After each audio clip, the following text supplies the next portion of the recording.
시청자 여러분 안녕하십니까. 목요일 뉴스에일 라이브 시작합니다. 먼저 오늘의 현장입니다. 국군 기무사령부에 대한 전격적인 압수수색이 이뤄지고 장성급 인사들의 줄 소환이 예상되는 등 계엄령 검토 문건 수사에 속도가 붙고 있습니다. 첫 번째 현장 국방부입니다. 조아라 기자, 수사 어떻게 진행이 되고 있습니까? 네, 일단 국방부 특별수사단은 이 문건 작성자들의 기무사 사무실과 자택을 어제 압수수색을 했는데요. 이 압수수색 대상에는 계엄 문건 TF를 이끈 소광원 참모장과 대비계획 세부자료 작성을 책임진 기우진 준장도 포함된 것으로 알려졌습니다. 문건 작성자들에 대한 1차 조사는 어느 정도 마무리가 된 만큼 문건이 누구 지시로 만들어져 어느 선까지 보고됐는지를 집중적으로 수사할 것으로 보입니다. 앞서 소 참모장이 국회 국방위에 출석해서 조현천 당시 기무사령관이 한민구 당시 국방부 장관 지시라며 계엄 절차를 검토해보라고 했다고 지목을 했었는데요. 이에 따라 군검합동수사단은 한민구 전 국방부 장관을 내란 음모 혐의 등으로 출국 금지했습니다. 네, 그런데 계엄령 문건을 둘러싸고 이른바 하극상 논란에 대한 후폭풍도 만만치 않은 것 같더라고요. 네, 그렇습니다. 송 장관이 지난 9일 위수령은 잘못된 것이 없다는 발언을 두고 이 국방부와 기무사 간의 진실 공방이 사그라들지 않고 있습니다. 이 국회가 어제 당시 기무사가 작성해서 본부에 보고한 회의록을 공개하면서 갈등은 더 증폭이 되고 있는데요. 이 회의록엔 법적으로 문제가 없지만 직권 남용에 해당하는지는 검토하라는 내용이 담겨 있습니다. 이에 대해 국방부는 민병삼 대령 본인이 장관 동향 보고서를 작성한 것이라면서 기무사 개혁의 필요성을 더 느끼게 하는 증거라고 논란을 일축했습니다. 기무사 개혁 방향을 놓고 양측의 갈등이 커지는 상황에서 계엄령 검토 문건이 기폭제 역할을 한 셈인데요. 여야는 국방부 특별수사단과 검찰의 수사 결과 발표 이후 국군 기무사령부의 계엄 문건과 관련해 국회 청문회를 개최하기로 합의했습니다. 지금까지 국방부에서 전해드렸습니다. 두 번째 현장 서울중앙지방법원입니다. 지난주 박근혜 전 대통령의 국가정보원 특수활동비 수수 혐의에 대한 법원 판단이 나왔었죠. 오늘 오후엔 이명박 정부 시절 국정원 특활비 유용 사건과 관련해 김백준 전 대통령 총무기획관 1심 선고가 예정돼 있습니다. 강경석 기자, 1심 선고 결과 언제쯤 나올까요?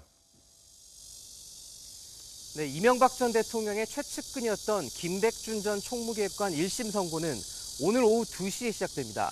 김 전 기획관은 구속 상태로 재판에 넘겨졌다가 지난 5월 초 보석으로 석방됐습니다. 검찰은 김 전 기획관이 이 전 대통령의 지시를 받아 김성호 원세훈 전 국가정보원장으로부터 4억 원의 특수항돌미를 건네받은 혐의로 재판에 넘겨졌습니다. 최대 쟁점은 재판부가 특활비 상납을 뇌물죄로 인정하느냐입니다. 앞서 법원은 박근혜 정부 특활비에 대해서 국고손실 혐의만 유죄로 판결하고 뇌물죄는 인정하지 않았습니다. 이런 가운데 사법부 재판거래 의혹을 놓고 법원과 검찰의 갈등이 점점 더 커지고 있는 것 같아요. 네, 양승태 전 대법원장과 박병대 전 법원행정처장 등에 대한 압수수색 영장을 법원이 어제 새벽 또 기각하면서 법원과 검찰의 날카로운 신경전이 이어지고 있습니다. 검찰은 지난 21일 임종원 전 법원행정처 차장의 사무실 압수수색에서 확보한 USB를 토대로 혐의 사실을 추가해 양 전 대법원장 등의 영장을 재청구했지만 법원은 이번에도 혐의에 대한 소명이 부족하다며 기각했습니다. 검찰 내부에선 김명수 대법원장이 수사 협조를 공언했지만 정작 수사에는 비협조적이라는 불만이 터져나왔습니다. 특히 영장을 기각했던 판사들이 범죄 혐의에 포함된 전직 고위 법관들과 함께 근무했던 경력이 있어 중립성에 우려가 있다는 지적이 나옵니다. 지금까지 서울중앙지법에서 전해드렸습니다. 이번엔 정치권 소식입니다. 더불어민주당이 오늘 차기 당대표 선출의 1차 관문인 예비경선을 치릅니다. 마지막 현장은 국회입니다.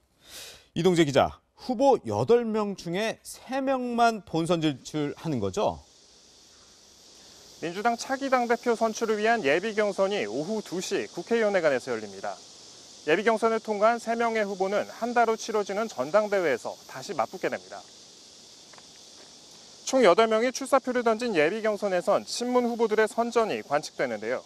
실선의 이해찬 의원은 대세론 속에 압도적인 지지를 기대하는 가운데 김진표 의원은 경제 전문가를 내세우며 양강 구도를 띄우고 있습니다. 최재성 의원과 박범계 의원은 혁신에 방점을 찍는 모양새입니다. 유일한 호남 출신인 송영길 의원과 민평련의 지지를 받는 이인영 의원도 본선 진출을 기대하는 가운데 비주류인 이종걸 의원과 경남지사를 지낸 김두관 의원 역시 조직표를 앞세워 선전을 예고하고 있습니다. 민주당 소속 국회의원과 지역위원장 등 442명이 투표권을 가지는 오늘 선거에선 7, 80표 정도의 득표가 컷오프 통과 기준선이 될 것이라는 전망입니다. 한편 자유한국당 혁신비상대책위원회는 어제 첫 회의를 열고 공식 활동에 들어갔는데요. 소상공인 기본법을 1호 법안으로 추진하며 최저임금 인상으로 타격을 입은 소상공인을 공략한다는 계획입니다. 다만 일부 비대위원이 민주당 당적을 가지고 전과도 있는 것으로 알려져 부실 검증 논란이 일기도 했습니다. 지금까지 국회에서 전해드렸습니다. 이 시각 가장 화제를 모으고 있는 이슈 짚어봅니다.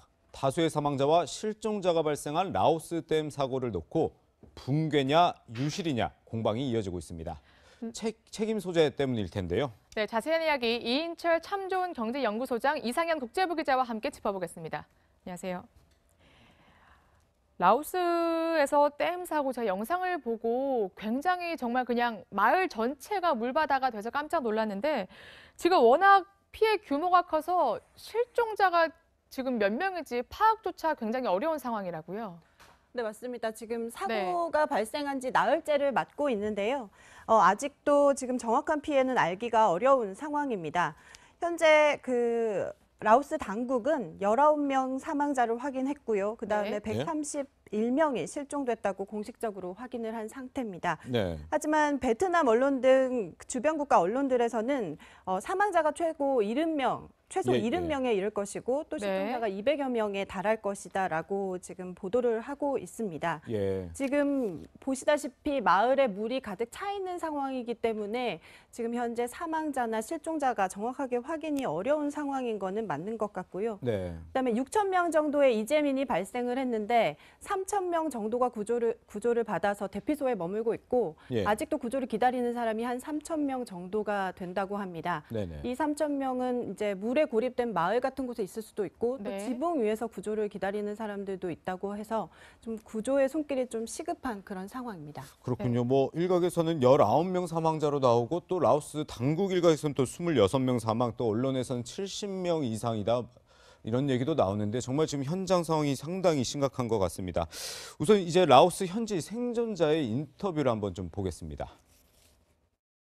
หมดเป็นเฮือนเป็นงัวควายไปหมดบ่มีหยังหมดแล้วตัวนั้น ก็มีความกังวลแล้วเพราะว่าน้ำนี่มันสิมาหอดแล้วก็เป็นห่วงเลยยันว่าลูกกับพวนี่พบบ่ทันแต่ว่านี่มาได้2 คืนแล้วบ่ฮู้ 상당한 희생자가 어쨌든 지금 발생을 하고 있는 건데, 그럼 사건의 경위 같은 경우는 어제 그 한국 서부발전을 통해서 일부 공개가 됐더라고요. 네, 그렇습니다. 지금 사고가 발생한 것은 23일 월요일입니다. 네. 하지만 서부발전이 보고한 내용에 따르면 사고 나흘 전인 20일부터 중앙부에 침하가 시작됐다고 네. 보고를 하고 있는데요. 지금 보시면 댐 중앙부에 11cm의 침하가 시작됐고 이틀 뒤에는 그 침하된 곳이 10곳으로 확대가 됐다. 그리고 이제 사고가 발생한 23일에 댐의 상단부가 1m 정도가 침하가 된 건데요. 지금 서부발전에서는 보고를 하면서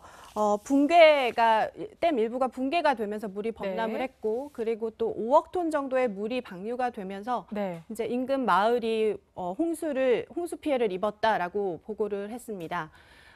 일부 이제 공사가 아직 진행 중인데요. 네. 지금 시공되는 장소 인근에 있는 마을 주민들은 상당수 대피를 했지만 예. 하류에 있는 주민들은 대피를 좀 하지 못하면서 그 그랬군요. 피해가 더욱더 커졌습니다. 네, 이 라오스 댐 사고에 저희가 집중하고 있는 거는 조금 전에 말씀드렸다시피 우리나라의 SK건설이 시공을 했고 이제 한국 서부발전이 운영을 해왔기 때문입니다. 우리한테도 이제 불똥이 튈 수 있는 문제인데요.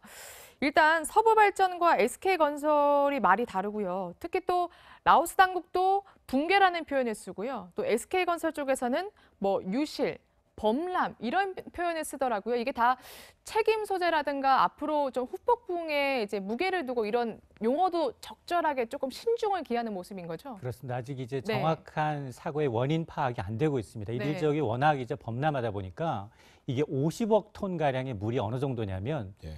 올림픽 규격의 8레인 있는 수영장 네. 200만 개 규모입니다. 네. 이게 동시다발적으로 물이 터지다 보니까 네. 이 밑에 있는 인근 마을 6개가 수면 아래 잠긴 겁니다. 이러다 보니까 지금 뭐 언론 라오스 총리는 뭐 최소 사망 있으면 6명이다라고 네, 발표했지만 베트남 언론들은 70여 명이 넘고 네. 이재민은 수백 명 그리고 이재민은 수천여 명, 예, 네네. 6,600여 명에 달한다라고 얘기를 하고 있는데 예, 예. 근데 문제가 된 게 사실 이 본댐의 2개 공사는 완공이 됐습니다. 물을 아예 가둬놓은 상태고요. 그리고 보조댐 5곳 가운데 당초 일정보다 공사 기간을 한 5개월 정도 앞당겨서 아, 지금 그래요? 시운전에 들어간 상태입니다. 네. 예, 예. 이 보조댐이라는 게 이 토사로 치어서 만든 흑댐인데 네. 이게 사실 수력 발전을 위해서 물을 가둬놓아서 수위를 조절하기 위한 목적인데 예, 예. 최근 라오스 지역이 지난 5월부터 6월, 7월 석 달 동안 비가 내린 겁니다. 네. 그러다 보니까 최근에 이제 지금 약간 이 SK건설과 그리고 이제 서부발전의 경우 한 잔에 분사한 자회사죠. 네. 서부발전의 경우 약간 이제 이 발생 시점 그리고 이제 주민들을 이제 대피시킨 시점 네. 이거에 대한 말이 약간 오가고 다른 점은 있습니다. 그러나 지금 이게 왜 중요하냐면 예. 우리가 이제 준공한 이후 27년 동안 이 댐 운영을 맡기로 했었거든요. 네네. 그리고 이게 무려 건설만 한 10억 달러. 이 세피안과 이제 세남노이댐 댐 건설이 10억 달러라면 1조 1,350억 원에 굉장히 달하는 규모가 대형 크군요. 프로젝트이기 때문에 네. 이걸 근거로 해서 우리 국내 이제 건설사들이 우리는 이제 기술력을 바탕으로 네. 네. 다른데 이제 추가 수주를 원하고 있는 상황에서 발생했기 때문에 네. 이 원인 규명이 굉장히 중요한데요. 그러다 보니까 SK건설은 지금 계속해서 말바꾸기를 하다 보니까 조금 입지가 좀 위축돼 있는 상황인데 네. 그렇죠. 최초에는 자연재해 쪽으로 조금 몰아가고 있는 겁니다. 그러니까 범람이란 말을 썼죠. 아까 맞습니다. 50억 톤이라고 하셨는데 이제 그게 번역 오류가 있어서 5억 톤이라고 지금 정정이 된 상태입니다. 처음에는 이제 범람 이렇게 얘기를 썼는데 지금은 유실이라는 말을 그렇습니다. 쓰죠. 이제 침이 어느 정도 네. 댐에 이제 어느 정도 침식이 생겨서 유실을 했다라는 건데요. 네. 이건 서부발전이 이제 국회에 보고한 자료로 인해서 네. 이제 일정 부분 SK가 인정을 한 사실입니다. 네. 네. 이게 근데 이제 범람이냐 아니면 이게 댐이 좀 부실 시공돼서 이렇게 좀 붕괴한 거냐 이게 원인이잖아요. 그러면 저희가 먼저 범람할 수 있는가 그 가능성을 살펴야 될 것 같은데 아까도 잠깐 말씀하셨지만 이 범람할 정도로 정말 비가 많이 왔습니까? 어느 정도로 왔습니까? 네, 지금 사고가 발생하기 일주일 전부터 사고 발생일까지 약 1,100mm의 강우가 쏟아졌다고 되어 있습니다. 네. 예. 그리고 사고 이틀 전에는 하루 만에 440mm의 비가 쏟아졌다고 하는데요. 우리나라의 연평균 강수량이 1,200mm라고 하니까 그 일주일간에 우리나라에 한 해 동안 오는 정도의 양의 비가 쏟아진 그러네요. 겁니다. 네. 그러니까 비가 많이 왔던 거는 사실이라고 볼 수 있는데요. 지금 이제 붕괴와 범람 이야기가 많이 나오고 있는데요. 지금 이렇게 비가 많이 왔을 때 이제 사전에 비상 방류를 하면서 이제 관리를 해왔는가, 수위 관리를 해왔는가 이런 문제가 또 책임 소재의 문제가 될 수 있기 때문에 네. 이제 강수량을 얼마나 예측을 하고 관리를 했는지 이런 문제들도 좀 이슈가 될 것 같습니다. 예. 네. 근데 이번에 그 댐 이제 컨소시엄을 보면 SK건설이 가장 많은 지분을 갖고 있더라고요. 그리고 이제 시공을 한 거고요. 근데 이제 그 지금 시공 과정에서 공사 과정에서 사고가 났기 때문에 이 컨소시엄이지만 이게 SK건설한테 좀 더 그 피해가 더 가게 되는 건가요?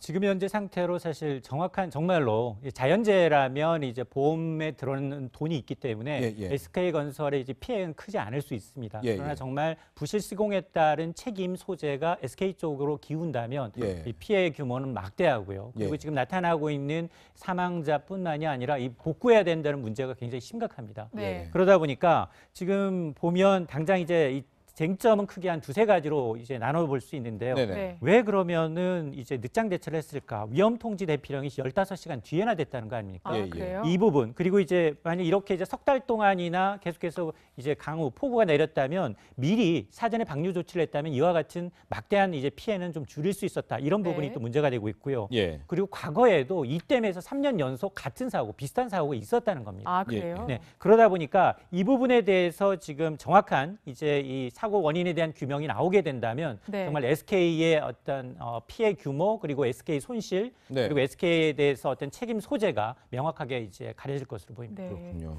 자칫 잘못하다가는 뭔가 라오스 정부와 우리 정부 혹은 SK건설 간의 뭔가 진실 공방으로 벌어지지 않을까, 외교 문제로까지 좀 비화되지 않을까 이런 걱정까지 얘기하는데, 그럼 만약에 SK건설의 좀 책임이 높다. 그러니까 댐 시공을 부실하게 해서 뭐 댐이 붕괴한 거다 이렇게 결론이 났으면 우리나라가 뭐 받을 피해 손실 그런 거는 좀 얼마나 될까요? 지금 사실은 우리나라 같은 경우에는 지난해 건설사들이 아시아 지역에 네. 이제 굉장히 올인하면서 수주 규모액이 한 124억 달러입니다. 네. 예. 이 가운데 주로 이제 뭐 인도, 말레이시아, 방글라데시 그리고 베트남 정도인데요. 특히 라오스의 경우에는 거의 9,100만 35달러 수준으로 수주를 하고 있어서 네. 예, 예. 이렇게 이제 동남아시아 쪽에서 굉장히 가격 경쟁력 대신에 풍부한 경험과 네. 기술력을 강조하면서 여러 가지 수주 목전에 두고 있었습니다. 네. 그런데 주로 이제 이런 것들이 동남아의 뭐 사회 간접 자본, 뭐 SOC라든가 향만, 도로 이와 같은 이제 영역을 점차 확대하는 와중에 악재를 만난 셈인데요. 네네.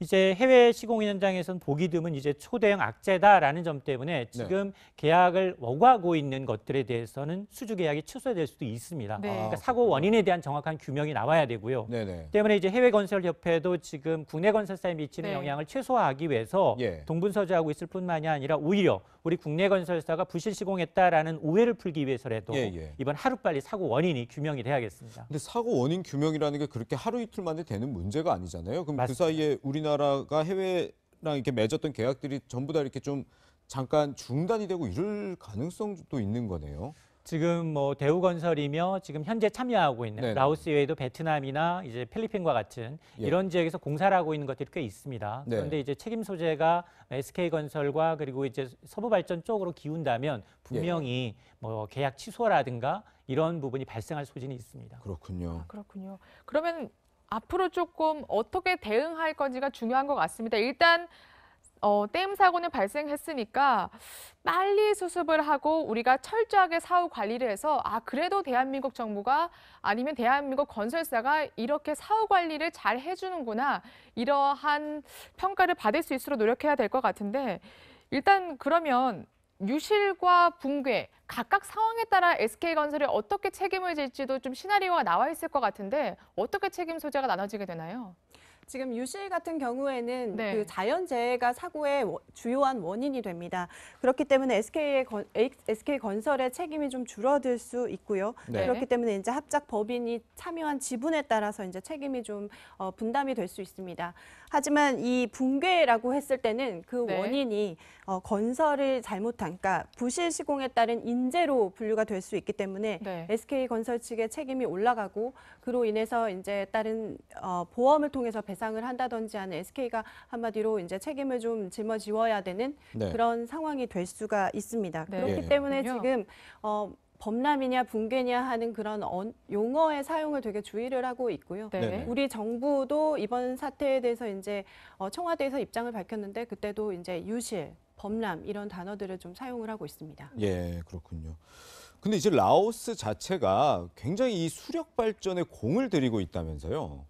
네, 그렇습니다. 라오스의 지금 연 수출액의 한 30% 정도가 이 수력 발전에 의존을 하고 있다고 합니다. 예. 그 메콩강에 따른 그 많은 수자원들을 지금 주변 국가들이 경쟁적으로 이용을 하면서 국가의 어떤 재정으로 확보하는 데 경쟁을 하고 있는데요. 네네. 이에 따라서 또 농민들의 피해도 있고 또 예, 이렇게 예. 안전사고도 이어지고 있기 때문에 이런 피해들도 잇따르고 있습니다. 아시다시피 지난해와 지난 2016년에도 댐이 붕괴되는 사고가 발생을 했었고요. 네네. 네. 그때는 인명피해는 다행히 없었던 것으로 알고 있는데 이번처럼 이렇게 인명피해가 크고 이런 대형 악재가 발생한 것은 처음이기 때문에 이제 라오스 현지에서도 이런 수력발전 이용에 대한 그런 여론도 굉장히 악화되지 않을까라는 생각도 듭니다. 네.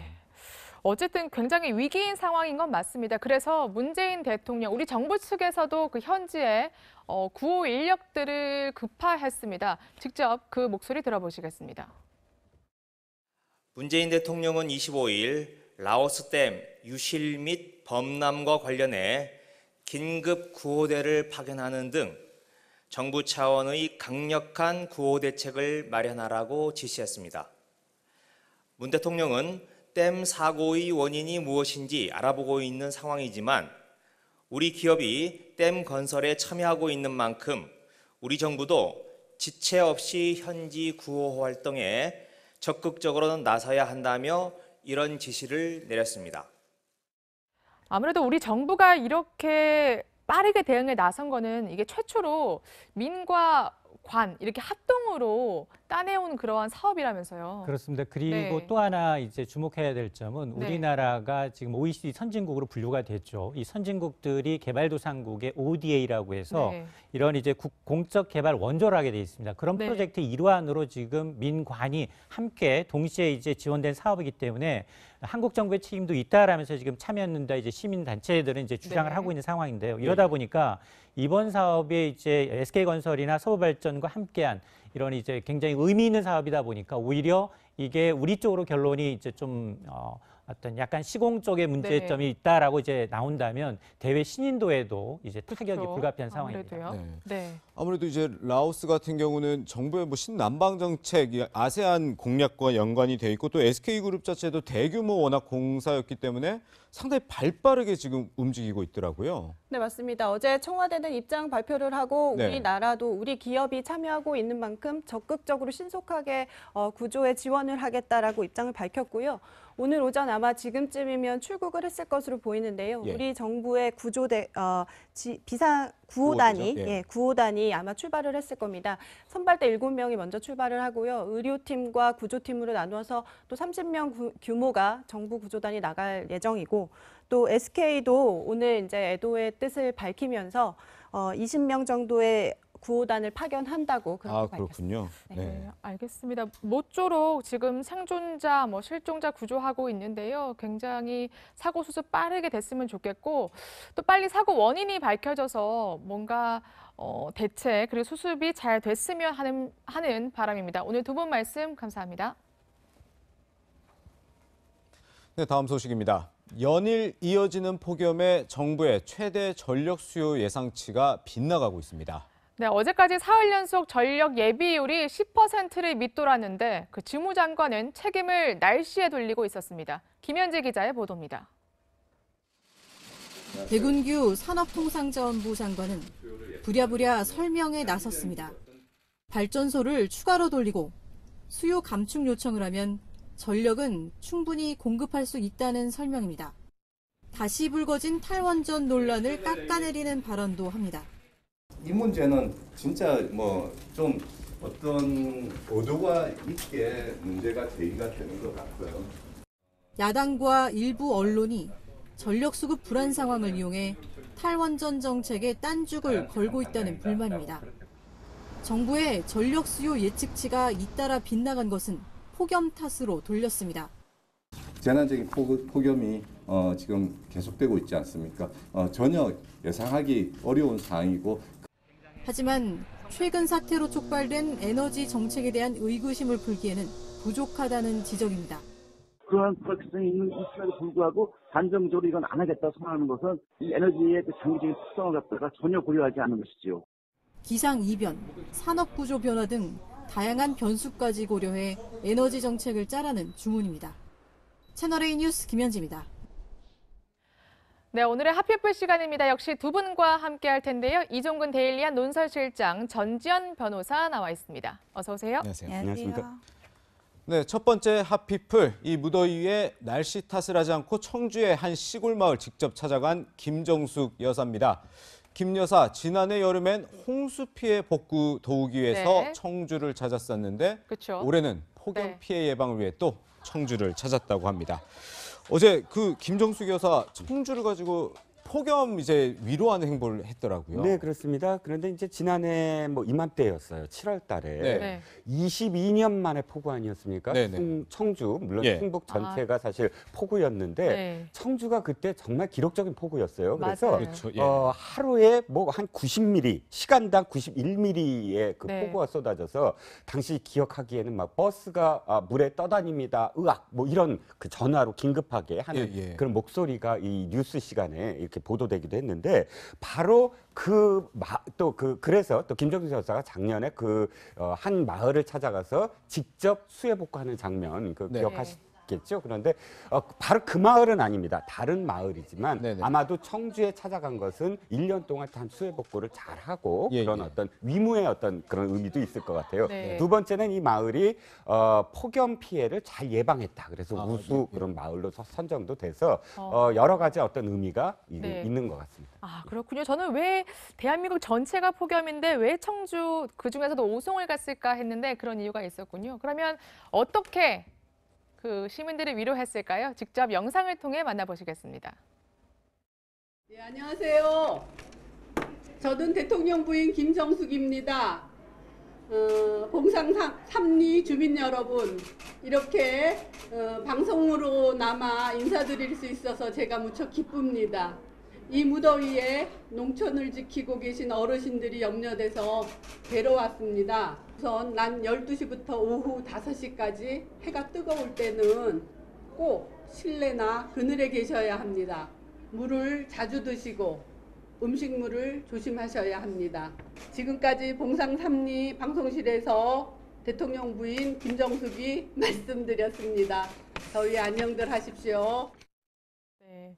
꾀꼬리 같은 목소리에 더위가 싹 씻겨 나갔을 것 같은데 직접 아나운서가 된 거네요, 사실상. 네, 그러니까 김정숙 네. 여사라 그러면 이제 가장 큰 장점이 따뜻함 그리고 서민적임이 아닌가 싶어요. 이렇게 네네. 좀 푸근한 친구 어머니 같은 네. 그런 인상이잖아요. 어제는 이렇게 직접 안내 방송을 하시기도 했는데 예. 김정숙 여사가 알려준 더위를 피하는 방법이 뭔 줄 아세요? 어떤 게 있나요? 첫 번째는 왜 음식이 남으면은 어머니들은 이렇게 버리는 게 아까워서 혼자 다 드시잖아요. 아, 그렇죠. 그러지 말고 탈날 네. 수 있으니까 여름에는 과감하게 버려라 아, 이거고 예. 조금이라도 어르신들은 특히 몸이 아프거나 머리가 아프거나 배가 아프거나 하면은 바로 119에 신고하라는 거고요. 예. 네. 그리고 여름일수록 이렇게 또 따뜻한 물을 계속 섭취를 하는 게 중요하다는 거고, 그리고 이제 폭염이 심한 낮에는 12시에서 5시 사이에는 시원한 그늘이 있는 곳이나 네. 아니면 냉방이 있는 경로당, 마을회관에 가 있으세요 이렇게 얘기를 하셨고, 예, 예. 또 그리고 마을회관에서 사람들을 만나면은 서로 이렇게 안부를 물으면서 건강이 어떤지 서로 좀 챙겨주세요 이런 말씀을 당부하셨다고 합니다. 네. 네. 근데 이제 김정숙 여사가 방문했다는 것 자체가 물론 대통령은 다른 이제 국정 운영하느라 바쁠 때 네. 이제 영부인이 와서 이렇게 위로를 해주고 그러면 상당히 이제 마을 주민들한테는 힘이 되겠죠. 이 무더위 속에서요. 아, 그렇죠. 사실은 지금 이제 폭염 때문에 매일같이 뉴스가 어떻게 됩니까? 몇 도 올랐다, 몇 도 그렇죠. 올랐다, 40도를 육박했다든지 이런 네. 뉴스들이 폭염과 관련한 뉴스들이 계속 이어지는데 네. 사실 폭염은 재난이 아니었습니다. 지금까지. 이제 네. 문 대통령이 직접 재난에 준하는 그런 대책을 마련하라라고 지시를 하지 네. 않았습니까? 예, 그렇죠. 그런데 김정숙 여사가 이렇게 폭염과 관련해서 어떤 마을을 찾아서 폭염 예방법도 이야기하고 하는 것 자체가 뉴스가 된다면 네네. 사실은 이 폭염 관련 뉴스 중에 좀 그래도 그나마 시원하고 또 예. 그나마 어떤 인간미 넘치는 그런 뉴스가 아니었나 하는 그런 의미에서는 상당히 뭐 좋은 행보 아닐까 싶습니다. 네. 네. 뭔가 확실히 이렇게 문재인 대통령은 재난 이제 선포하라 이렇게 하고 김정숙 여사는 직접 이제 국민들을 만나러 다니고 이것도 뭔가 이렇게 역할 분담이 잘 돼 있다 이런 생각도 듭니다. 일단 그 김정숙 여사가 어제 그 오송 마을에 갔을 때 문 대통령 시계도 들고 갔다면서요. 예, 이렇게 문 대통령 네. 시계도 들고 가서 할머니들이 아유 TV에서 보는 것보다 훨씬 이쁘세요. 청와대 구경 좀 시켜주세요. 그러니까는 예, 예. 이장님한테 말씀하셔서 가을에 이렇게 날 좀 보고 한번 청와대에 초대도 할게요. 그렇게 말씀하셨는데 네. 김정숙 여사 같은 경우는 저번에 왜 인도에 갔을 때도 이렇게 적극적으로 이렇게 아이돌들하고 이렇게 춤도 추고 흥겨운 모습을 보였고 네네. 또 노인들한테는 노인분들을 만났을 때는 친정 어머니 얘기도 하면서 이렇게 따뜻하고 공감하는 모습을 보였었거든요. 그래서 한번 이렇게 약속을 했으면은 지키시지 않을까 좀 그렇게 생각이 듭니다. 근데 방금 친정 어머니 얘기하셨던데 김정숙 여사가 이제 자기 본인의 친정 어머니를 얘기할 때는 이렇게 눈물을 좀 자주 보였더라고요. 제 기억이 그랬던 것 같은데. 아, 그럴 수밖에 없는 게 친정 예. 어머니가 지금 치매시래요. 아, 그래가지고는 예, 예. 사위가 대통령까지 됐는데도 못 알아보신다 이러면서 네네. 계속 이게 눈물을 흘리셨다고 하는데 이 김정숙 여사는 영국의 한 일간지와의 인터뷰에서 뭐라 그러냐면 대통령께 어떤 조언을 하냐고 물어봤더니 원칙을 지킬 수 있게 잘 보좌를 하고 다양한 목소리를 들을 수 있게 이렇게 얘기를 해준다 그런 말씀을 하셨어요. 예, 근데 예. 문재인 대통령이 처음 출범하면서 치매 국가 책임제 공약을 내놓지 않았습니까? 예, 예. 그래서 이런 어떤 김정숙 여사의 개인적인 경험이 또 나라가 이렇게 선행을 하는 데 있어서 도움이 됐던 게 아닌가 좀 그런 생각도 듭니다. 네. 네, 어쨌든 뭐 폭염 속에 주민들을 위로하는 김정숙 여사의 모습이 굉장히 인상 깊었고요. 이 폭염에 사실 구치소에 있는 전직 대통령, 박근혜 전 대통령과 이명박 전 대통령은 어떻게 지낼까 궁금하실 겁니다. 그런데 생각보다 폭염에 지내기가 쉽지 않은 모습인 것 같더라고요. 전해오는 얘기를 들어보니까. 네, 일반 가정집도 네. 지금 연일 계속되는 폭염에 견디기 힘든데 구치소라는 장소가 뭐 일반 가정집에 준하는 냉방 시설이 있겠습니까? 네, 전혀 네. 냉방 시설이 없겠고요. 대개 지금 보니까 선풍기 정도의 어떤 그런 냉방 시설은 있는데 네. 이명박 대통령 같은 경우는 동부구치소가 굉장히 신형 건물입니다. 그렇죠. 그곳이 사실은 이제 논밭이었다가 새로 네. 개발을 하면서 주거 지역과 간절히 인접해 있거든요. 네. 그래서 사실 구치소가 주거 지역에서 사실 상대적으로는 혐오 시설 아닙니까? 네, 네. 그리고 굉장히 시설 좋은 어떤 빌딩이에요. 네, 건물 맞습니다. 자체가. 그래서 영상 나오는데 네. 완전 이렇게 새 건물이더라고요. 예, 동부구치소라는 네. 이 간판이 만약에 없었다면 이 건물이 구치소라고 전혀 못 느끼실 거예요. 그 옆에 맞습니다. 쭉 이 간선도로를 타다 보면 그 건물이 나오는데 지금 예. 보시는 건물. 그런데 문제는 신형이긴 하나 그럼에도 불구하고 이명박 대통령이 있는 방이 꼭대기 방이에요. 예. 그러니까 이 독방이긴 네, 네. 하지만 그래서 다른 어떤 이 구치소에 이 있는 분들과 마주치지 않게끔 사실 독방에서 있는데 네. 꼭대기 층이라 굉장히 덥거든요. 네. 그래서 이 구치소에서 계속 그 물을 뿌리고 옥상 그 꼭대기 물을 뿌리고 네. 물을 식히려고는 하나 그럼에도 불구하고 다른 층보다는 굉장히 견디기 힘든 그런 상황인 것 같아요. 그래서 네. 세숫대야에 물을 담아서 계속 이제 물을 적시고 예, 예. 아마도 이제 이 다른 어떤 선교 단체나 이런 데서 온 그런 그 생수병 네. 얼려서 아마 일주일에 한 2번 정도, 2번이나 한 번 정도 네. 그 얼린 물로 몸을 식히는 정도의 아. 그런 그 상황인 것 같습니다. 수사님, 뭐 당연히 구치소에 에어컨은 없을 거고 네, 당연히 없어요. 그럴 텐데. 접견실은 있습니다. 아, 예. 근데 그나마 지금 올해가 너무 덥다 보니까 선풍기는 뭐 24시간 자유롭게 좀 틀게는 해주고 있다 그러더라고요. 아 근데 더울 때 사실 선풍기 틀면 더 덥지 않으세요? 예. 바람이 뜨거워가지고는. 예. 그래서 구치소에는 어떻게 네. 여름을 나냐면은 이게 각 방마다 이렇게 수도 시설은 있어요. 네네네. 이래 거기서 이제 세수를 해가지고 선풍기를 켜놓고 이렇게 얼굴을 식히는 방법으로 더위를 피하고 있다고 하고 예, 예. 얼린 이게 500ml 생수통을 나눠준다고 하는데 근데 이것도 매일 주는 것도 아니에요. 500ml라 그러면 우리가 그냥 꿀꺽꿀꺽 마실 수 있는 그 용량 정도인데 그렇죠. 그거를 또 2, 3일에 한 번씩 준다 그러거든요. 그래서 저는 최소한 이거는 매일 줘야 되는 게 아닌가 싶어요. 그러니까 예, 예. 죄는 미워하되 사람은 미워하지 말라 그러잖아요. 예, 예. 형벌을 뭐 가하는 것도 좋지만은 최소한의 인권은 필요한데 근데 우리나라 아직 구치소 시설에 냉방 시설은 안 돼 있는데 네. 이런 폭염이 계속 이어지고 기후가 변한다면 최소한 뭐 폭염이 정말 뜨거운 낮 시간에 정도는 에어컨을 돌리는 방향으로 그렇게 해야 되지 않을까. 이거는 인권이라든지 이분들의 건강하고도 관련이 돼 있는 문제니까요. 네네. 그 보통 저희는 이제 건물에 아예 에어컨이 내장돼 있는 건물도 있잖아요. 근데 그게 아니라 그냥 접견실에만 에어컨이 있고 나머지 그런 수용 시설에는 다 그냥 선풍기만 있다는 말씀이시죠? 예, 그렇습니다. 네. 그렇군요. 알겠습니다. 네. 바로 이제 무더위가 힘든 건 이분도 마찬가지일 것 같습니다. 오늘 두 번째 하피풀인데요. 오늘로 옥탑방 생활 5일차를 맞은 박원순 서울시장입니다. 삼양동 주민신고식 제대로 치른 것 같습니다. 엊그제 저녁 옥탑방 앞에서 집회가 열렸다고 하는데 그게 무슨 일인지 한번 그 현장부터 보고 오겠습니다. 시민한테 그래 고소를 그렇게 해요. 고마워요. 아 결장이 하시자니까요, 시장님. 고소 받을 짓을 안 하면 되잖아. 아니 그러니까 고소를 자꾸 하시니까 그러죠. 대화 좀 안 하니까 그러나니까. 시장님 저는 고소 받을 짓 안 했는데 왜 하셨어요? 실장님 이게 어떻게 된 거죠 이게 지금? 아, 네. 이게 어떤 고소 고발 사건이냐면 예. 지난 그 6.13 지방선거 때 이 시민단체가 관사 그러니까 그 박원순 시장의 관사 앞에서 원숭이 탈을 쓰고 계속 퍼포먼스를 벌였어요. 그거를 두고 이제 박원순 시장이 고소를 했습니다.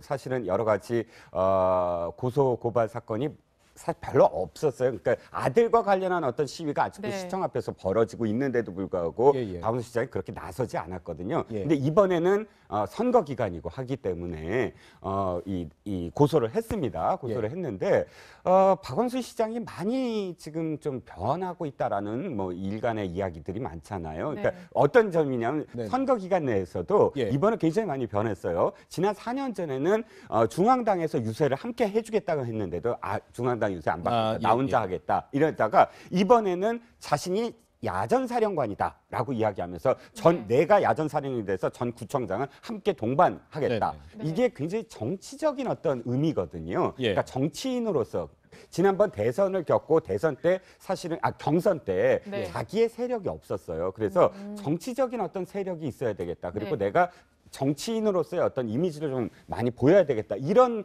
내부 반성이 많았다고 합니다. 캠프 내에서. 그래서 이번에도 사실 아까 그 언급한 그 대구 박원순 시장이 굉장히 이미지가 뭐냐 하면은 조곤조곤하고 신사적이고 이런 어떤 이었는데 고소 당할 일을 하지 마셔야 될 거 아니에요. 뭐 이렇게 세게 말했어요. 맞대응을 하는 것도 사실 박원순 시장이 그렇게 맞대응을 하는 스타일은 아닌데 뭐든지 다 이제는 정면 돌파하겠다라는 그런 이 이미지가 이미지 변신이 지금 보인다라고 옆에서 많이들 지금 보고 있습니다. 네, 뭔가 어쨌든 적극적인 행보를 하는 거는 굉장히 분명해 보여요. 근데 삼양동 사실 이제 골목골목이 좁잖아요. 그런데 저렇게 시위대 몰려오고 시위대 몰려오니까 박원순 시장이 지켜야 되니까 또 경찰들도 오고 밤마다 지금 사실 폭염에 더운데 시끌시끌하면 그 주민들도 굉장히 고통스러울 것 같다는 생각이 듭니다. 주민들 입장에서는 더 짜증나는 일이죠. 왜냐하면은 저 시위대가 박원순 시장이 퇴근하는 시간에 맞춰서 이제 신고를 했을 거 아니에요. 그렇죠. 그럼 신고를 했으면은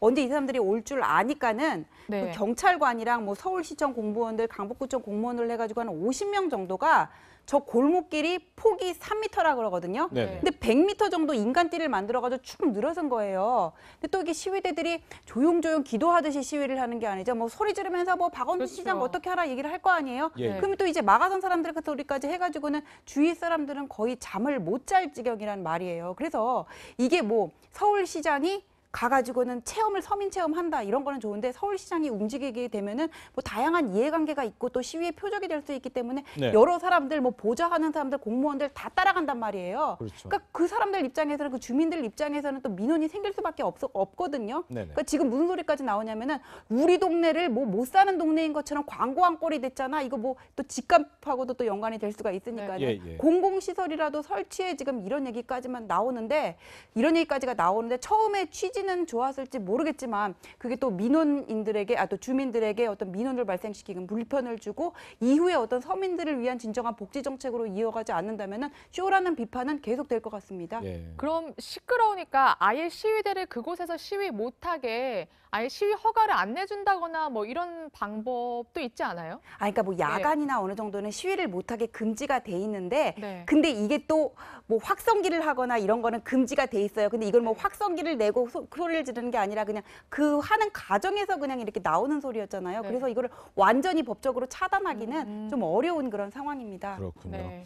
아무튼 지금 뭐 삼양동 매일같이 시끌시끌하다고 하는데 근데 이제 박원순 시장이 이제 시위대의 대치도 그런데 더위와의 싸움도 상당할 것 같아요. 사실 옥탑방 제일 꼭대기에 있으니까요.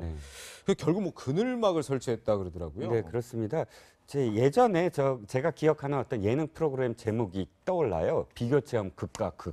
그러니까 박원순 시장이 원래는 강남에 아파트에 살았잖아요. 그런데 지금 삼양동 그렇다고 삼양동이 뭐 그 주민들 말씀처럼 그렇게 못 산다 이런 뜻으로 말씀드리는 건 아닙니다. 그런데 어느 동네든 옥탑방은 아시다시피 사실 불법적인 구조물이 많아요. 옥탑방은. 그래서 전체 면적이 아니라 상당히 그냥 공간이 있고 거기에 이제 한 2평 정도의 어떤 그 구조물을 설치하는 어떤 형식인데 그 앞에 있는 보통 마당이라고 표현해야 되나요? 그 속에서 이 반사열이 그대로 햇빛이 들어오면서 반사열이 이 방으로 그냥 내리쬐게 되죠. 그래서 2중, 3중으로 사실은 이 기온이 올라갈 수밖에 없어요. 옥탑방은. 그런데 스스로 또 체험을 하신다니까 에어컨 시설도 없이 그냥 가신 거 아닙니까? 그러니까 지금 뭐 5일 차다, 6일 차다 아마도 계속 이제 뭐 뉴스는 나올 것 같아요. 오늘은 그늘막을 설치했다, 내일은 또 어떻게 됐다 이런 뉴스가 계속 진행이 된다면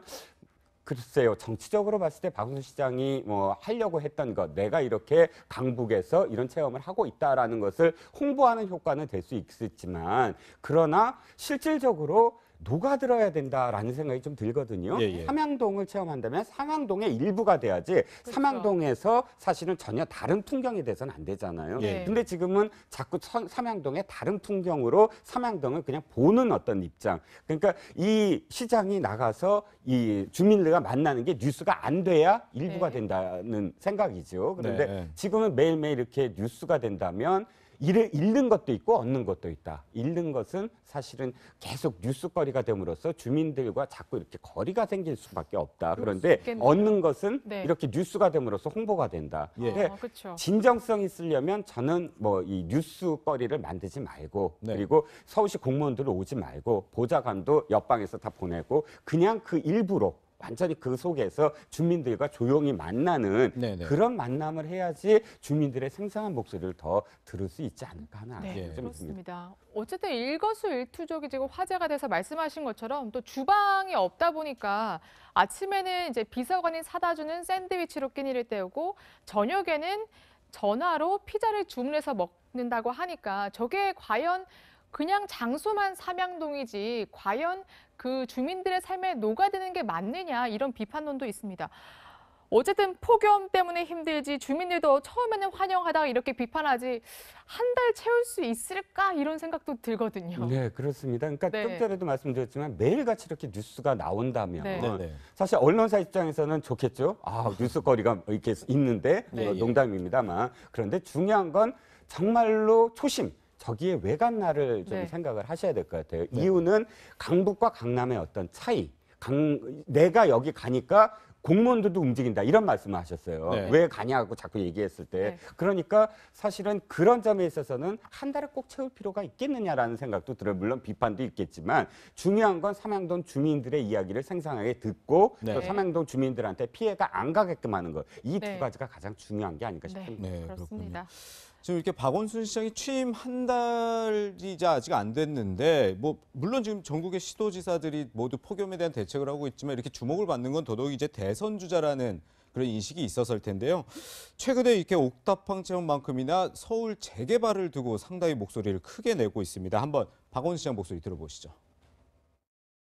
여기도 활력이 확 떨어져 있죠. 그동안 이 아파트 단지별로 재개발 프로젝트가 진행되고 개별적으로 이렇게 되다 보니까 이건 좀 아니다.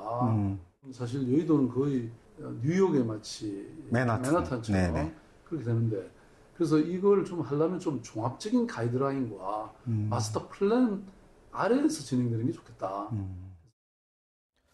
사실 저 계획을 얘기하고 김현미 국토교통부 장관이 제동을 국회에서 걸었는데 다시 또 이렇게 정면 돌파에 나섰더라고요. 예, 그러면서 이거는 도시개발은 서울시장의 정권이다 지금 이렇게 얘기를 하고 있거든요. 뭐 그 구상은 좋습니다. 마스터 플랜. 그러니까 뉴욕시 사진을 보면 맨해튼이 그냥 중간에 둥둥 멋있게 떠 있잖아요. 그러니까 여의도도 섬이잖아요. 거기를 그렇게 멋지게 개발을 한다는 건데 개발이 되면 좋죠. 그런데 박원순 시장 얘기도 맞아요. 그러니까 도시개발법에 보면은 도시개발 권한은 그 자치단체장이 시장이 그 도시개발구역을 지정을 할 수가 있어요. 그런데 또 보면은 국토교통부 장관도 국가계획과 연결이 되거나 도시계획구역이 대시계획 지정이 필요하다고 생각하는 거는 또 지정 권한이 있거든요. 이렇게 양자가 협의해야 돼요. 그다음에 재개발을 한다고 하면은 이게 부득이하게 따르는 게 또 아파트가 상승이잖아요. 저 얘기 나오고 지금 여의도 아파트가가 2억 정도 상승했다는 얘기가 나와요.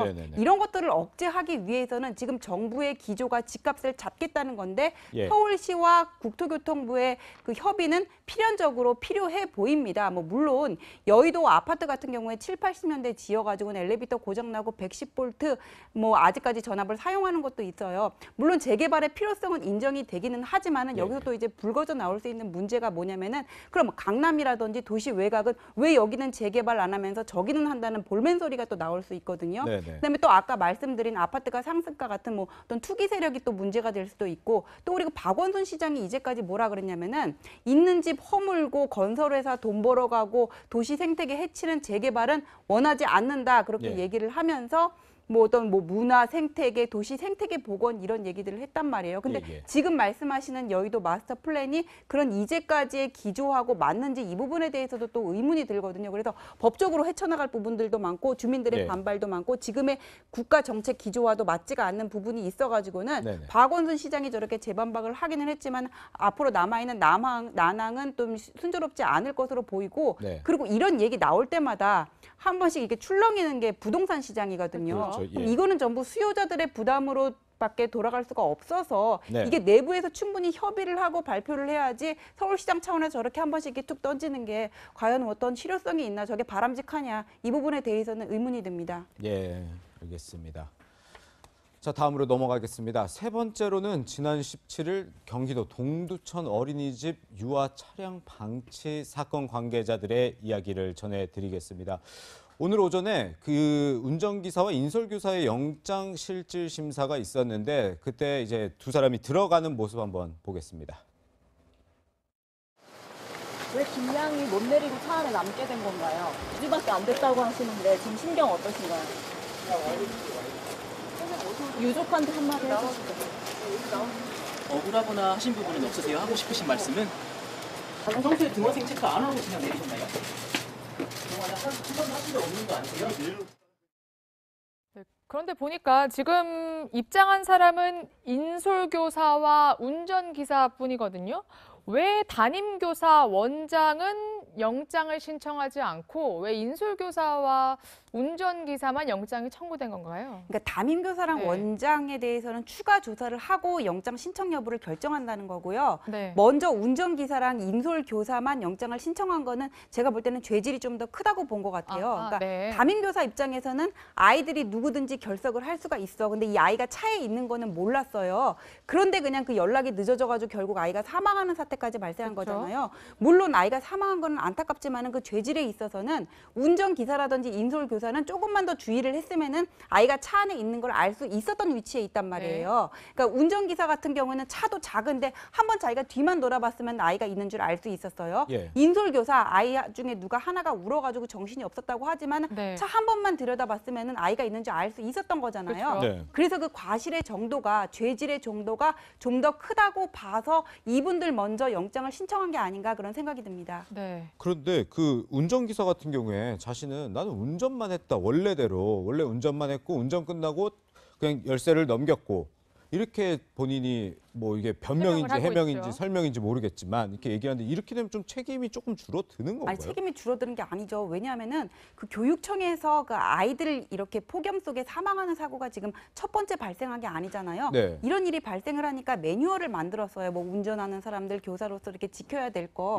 그럼 어린이집 운전사예요. 그냥 일반 버스 운전사도 아니고 어린이집 운전사라면 그 매뉴얼은 변론으로 한다고 하더라도 아이들이라면 언제 어떻게 무슨 일이 생길 줄 모르니까는 자기가 어린이집 차량을 운전한다면은 아이들이 다 내렸는지 한번 확인할 의무는 있다는 거예요. 그냥 운전만 하라고 시켜놓은 게 아니란 말이에요. 그리고 어린이집 차량을 운전하는 사람들의 경우에는 또 이렇게 다른 요건 같은 것들이 요구가 되거든요. 그래서 이 사람의 이런 변명은 별로 이렇게 자기한테 도움이 될 게 없다고 봅니다. 일단 지금 영장 실질 심사가 진행되고 있으니까 이러한 변명이 판사에게도 통할지 아니면 구속될지 저희가 좀 지켜보도록 하겠습니다. 이 어린이집 차량 방치 사건뿐만이 아니라 지금 청와대 청원에서 닷새 만에 30만 명이 지금 그 동의를 얻은 사건이 있습니다. 이게 바로 2007년에 울산의 한 어린이집에서 일어난 사건인데 23개월 아기가 폭행에 장이 끊어져 죽었습니다. 제목만으로 충격적인데 이게 어떤 사건인가요? 네, 울산 성민이 사건인데요.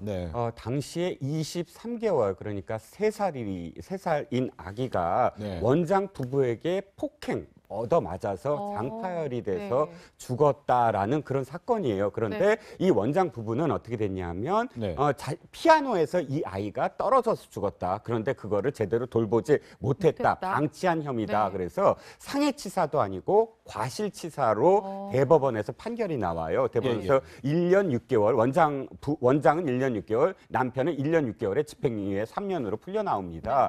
그런데 문제는 당시에 재판 과정에서 유검의가 이건 아동 학대의 흔적이 있다라고 밝혔고 재판 과정에서 네. 또 더군다나 많은 법의학자의 소견으로 이건 진짜 상해치사의 혐의가 분명하다라고 그러니까 재판 과정에서 밝혔는데도 불구하고 대법원이 이런 형량을 내렸거든요. 예. 더 중요한 건 당시에 6살인 형이 있었어요. 지금 고교생인데 네. 그 형이 증언을 합니다. 원장 부부가 때려서 우는 동생을 붙잡고 네. 자기가 할 수 있는 것이라고 피아노 밑으로 네. 들어가서 예. 원장 부부의 그 폭행을 피하는 것밖에 없었다. 네. 이런 어떤 증언을 하는데 너무 어려서 이 증언을 받아들일 수가 없다. 그렇게 재판부는 받아들였어요. 그래서 이것을 다시 한번 단죄를 해야 된다라는 네. 청원이 올라온 겁니다. 그러니까 결국 그 당시에 업무상 과실치사 혐의만으로 처벌이 돼서 뭐 집행유예로 나온 건데 지금 이렇게 30만 명이 동의를 하면서 굉장히 지금 국민적으로 다시 이 사건을 주목하고 있어요. 그렇다고 이걸 다시 뭐 처벌하거나 이런 방법은 없는 거 아닙니까? 그렇죠. 우리 법에는 공소시효라는 게 있잖아요. 예. 이거 같은 경우에는 이제 공소시효 전의 일이거든요. 네. 그러니까 공소시효가 한번 개정이 됐어요. 2007년 12월에. 네네. 이건 전에 발생한 사건이라서 공소시효 7년에 걸려요. 이 사건이. 아, 예. 그래가지고는 지금 어떻게 수사를 재개할 수는 없어요. 근데 우리가 이런 일이 한번 생길 때마다 과거에 이런 사건도 있었다. 다시 수사해 하는 거는 법적으로 다 받아들이기는 어려워요. 그러니까 예, 예. 우리가 지금부터 해야 될 거는 어떻게 하면 이런 사건을 미연에 방지할 수 있는 부분인가 하는 거거든요. 네. 그러니까 아이를 폭염에 두고 내린 것도 뭐 외국에는 지금 용인시에서 한 군데 시행을 하고 있다고 하는데 슬리핑 차일드 체크라 그래가지고는 예, 예. 운전사가 이렇게 운전을 끝내고 나서 차량 뒤에 있는 버튼을 누르지 않으면, 그러니까 뒤까지 네네. 체크를 하지 않으면은 경고음이 울리는 그런 시스템들이 있잖아요. 네네. 이렇게 사람의 신뢰에만 기대할 수 있는 게 아니라 제도적, 법적으로 이거를 보완할 수 있는, 방지할 수 있는 시스템이 뭔지를 궁리를 해보는 게 필요하다고 생각합니다. 네. 당시 그 아버지가 썼던 그 절절한 편지도 지금 다시 주목을 받고 있습니다. 사실 그 형이 그 피아노 아래에 숨어서 얼마나 무서웠겠습니까? 그 아버지도 정말 억장이 무너지는 심정이었을 텐데 그 얼굴과 온몸에 피멍이 된 지친 모습으로 어린 아들은 차가운 영안실에 누워 있었습니다. 두 돌이 되던 날 미역국도 못 먹고 홀로 부검대 위에서 가장 아름다운 실록의 계절 5월 나는 아들을 잃었습니다. 이렇게 얘기를 했는데 그 청원에 사실 다시 처벌해달라는 것도 있지만 다른 것보다는 다시 처벌보다는 처벌을 좀 강화해서 이런 사건 다시 없어야 된다 이런 요지가 많거든요. 이제 청와대에서 답변을 해야 합니다. 과연 처벌 강화하고 그렇게 법 개정되는 거 좀 가능할까요? 근데 법은요, 네. 지금 상당히 뭐 이렇게 형량은 높게 규정이 돼 있어요. 근데 실제 운용되는 그 양형 기준이 법에 규정돼 있는 것보다 낮거든요. 예를 들어서 그렇군요. 업무상 과실치사 같은 경우에는 뭐 기본형이 그냥 1년 정도로 이렇게 돼 있기 때문에 법 감정에 반하는 그런 문제가 있어요. 우리 과거에 크림빵 뺑소니 사건 기억하시죠? 네네. 도주까지 했는데 그 사람 3년형 받았거든요. 최종적으로. 그래서 이거는 법보다는 처벌 운용의 문제예요. 재판, 그러니까 법원의 판결이라는 것도 국민의 민심 정서와 떨어져서 나 홀로 고고하게 판결을 할 수는 없는 거거든요. 네. 그래서 앞으로 우리 법원에서 좀 이런 부분들을 고려를 해야 되지 않을까 그런 생각이 듭니다. 네. 네, 알겠습니다. 이 청원, 이 아동학대 사건 청원이 닷새 만에 30만 명을 넘은 거는 그만큼 이 어린이집에 관련해서 우리 시민들의 불안감을 반영하는 것이라고 생각합니다. 대책과 처벌 좀 필요해 보입니다. 오늘 두 분 말씀 감사합니다.